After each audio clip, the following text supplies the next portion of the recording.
Warna Kebahagiaan. Sebuah kutipan dari Frances Willard. Aku tidak akan menyia-nyiakan hidupku untuk perselisihan jika itu bisa berubah menjadi momentum. Masuk ke cerita. Setelah 9 tahun tanpa kepastian, aku akhirnya memutuskan untuk mengecat jalan masuk dan lorong rumah kami. Paling sedikit ketidakpastian adalah penjelasan yang kuberikan. Tetapi melihat ruangan-ruangan lain yang telah dicat dan dihias di rumah kami, akhirnya aku menyadari bahwa ada banyak alasan lain mengapa aku perlu waktu begitu lama memutuskan warna untuk area-area yang seharusnya menjadi area penyambutan rumah kami.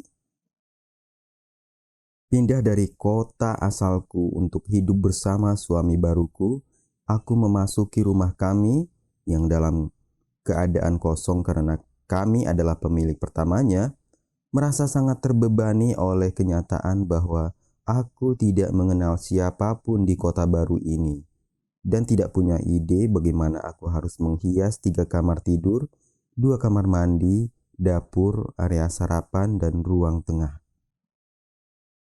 Aku sangat menginginkan rumah kami terasa seperti rumah. Tetapi pada saat itu, semua terasa sangat asing. Pernikahan, hidup sendiri untuk pertama kalinya, seekor anak anjing. Aku sangat merindukan kampung halamanku sehingga untuk beberapa waktu, aku yakin bahwa aku akan pulang ke kota asalku dan menjauh dari rumah yang membebani ini. Tetapi dalam waktu 2 tahun, kamar tidur kami telah dicat. Begitu pula kamar mandi 2 kali. Area sarapan dan dapur juga 2 kali. Dan pada akhirnya kamar putra pertama kami. Kamar putra kami sangatlah indah dengan papan pelindung gesekan kursi berwarna hijau muda, dinding coklat muda, dan tempat tidur bertema hutan. Kamar ini adalah kamar yang paling ramah di rumah ini. Aku selalu menempatkan jalan masuk dan lorong di dalam daftar pekerjaan. Tetapi dengan kehadiran bayi kedua kami dan kamarnya yang cantik, serta 2 pekerjaan berikutnya, kekurangan waktu sepertinya selalu menjadi alasan untuk tidak menyelesaikan proyek ini. Dengan berjalannya tahun, hubunganku yang dulu sangat erat dengan orang tuaku menjadi mendingin karena berbagai alasan. Kesehatan mereka mulai menurun, dan kunjungan mereka ke rumahku menjadi semakin jarang. Penolakan terasa menyengat.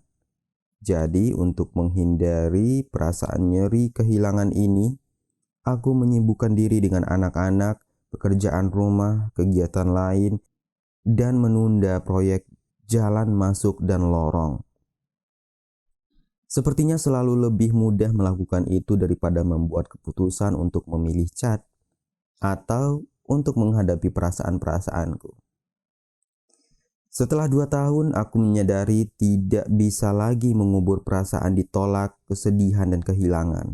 Aku lalu meminta bantuan seorang konselor yang menuntunku melalui sebuah proses yang menuntunku menemukan kebahagiaan dan mulai lebih berfokus ke dalam, kepada keluargaku sendiri, dan lebih sedikit berfokus keluar, kepada keluarga yang pernah kumiliki.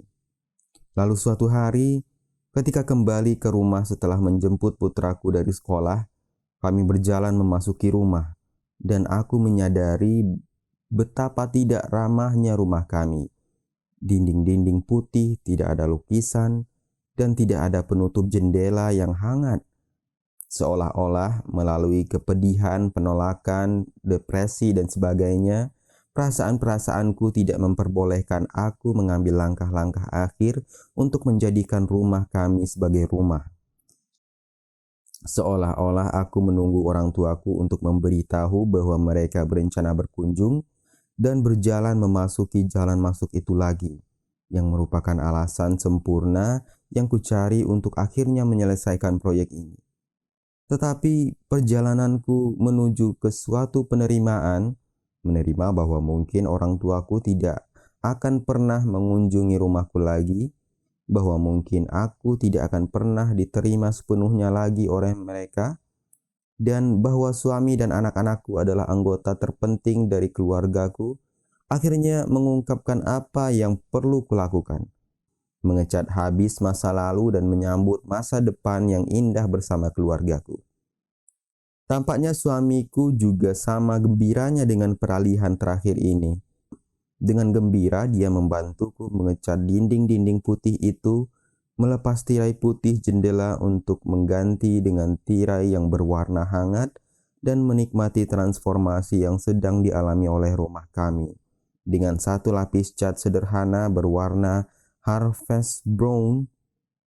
Pada saat itulah aku menyadari bahwa aku bukan membutuhkan 9 tahun untuk memutuskan sebuah warna. Aku membutuhkan 9 tahun untuk akhirnya mencari kebahagiaan di dalam rumahku dan bukan di luarnya. Kisah dari Arthur McGowan.